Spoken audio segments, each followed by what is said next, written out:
in the books, and 14 points cover 4 riders at the head of the standings, setting up a mouth-watering clash for supremacy at one of the most iconic and beloved race circuits by riders in the world.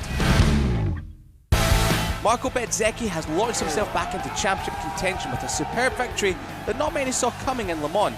And as he returns to home ground, he'll be looking to continue the form at a track that he led a MotoGP race for the first time last year and take the fight to fellow Italian Pecco Bagnaia on home soil. The highest of highs and the lowest of lows can sum up Pecco Bagnaia's season so far. 2 race wins, including 2 Tissot Sprint wins, but 3 DNFs have somewhat skewed the championship landscape. The reigning champion leads Bezzecchi by 1 point, and for the home fans, it gives the crowd a lot to be happy about, having 2 Italians leading the championship. But Bagnaia will be keen to repeat his victory in 2022 and finally assert himself as a clear championship favourite. A rider that no one saw having such a good start to the season was Brad Binder. 2 Tissot Sprint wins under his belt and a second at Jerez, including points in every round, put Binder and KTM in a great position heading into Mugello and the triple header. The South African cannot be looked past for another podium and possibly a race win.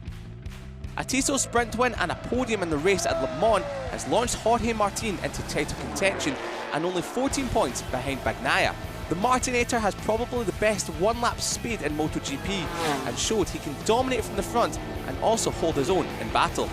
There's little reason to believe he could do the same again at a track that suits the Ducati so well, and Martin will be brimming with confidence and eager to show Le Mans wasn't a one-off. One team looking to come out swinging after spring break will be Aprilia. 7th and 11th in the championship for Vinales and Espargaro doesn't represent the speed of both rider and machine. Vinales will be looking to rectify disappointment in Le Mans when he was carving his way to the front before an unfortunate clash with Bagnaia. However, Vinales is ready to come out fighting and finally take that first win with Aprilia. On the other side of the garage, Aleix Espargaro has looked incredibly quick, as shown with pole position at Jerez, but has equally suffered with Aprilia's weakness of following in dirty air and trouble getting off the line. The Spaniard will stop at nothing short of aiming to repeat the podium that he had here at Mugello last year. You get the feeling that the Noale factory are very close to their first win in 2023, but misfortune and some mistakes have masked their true potential, and the Italian Mark will want to reverse their fortunes in front of the home fans. Marc Marquez's return from injury was nothing short of miraculous, considering he hadn't ridden a MotoGP bike since the Portuguese GP. And he was greeted with a gleaming new Calyx chassis. Gelling with it immediately, the 8-time champion was right on the pace from the get-go at the tight and twisty Le Mans circuit. However, Mugello couldn't be more of a contrast to the French venue and the perfect place to do back-to-back comparisons of the new chassis to gain a better understanding of how it handles.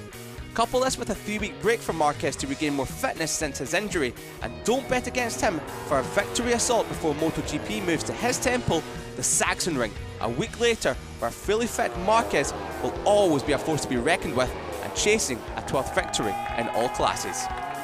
The most successful manufacturer in the MotoGP era at the Tuscan circuit is Yamaha with 11 victories, and they will be looking to uncover some of that Mugello magic once more to brighten what has been a season with a lot of difficulties. Historically, the Italian venue has been a match made in heaven for the water machines. With long, fast-flowing corners and no hard acceleration areas, it suits the flowing and sweet handling M1 perfectly.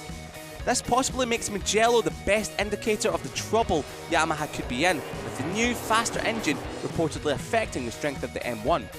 The last win at the circuit came in 2021 with Fabio Quartararo, and by reverting to a 21 base setting for the rest of the season, the Frenchman will be hoping this weekend will be a return to fighting at the front.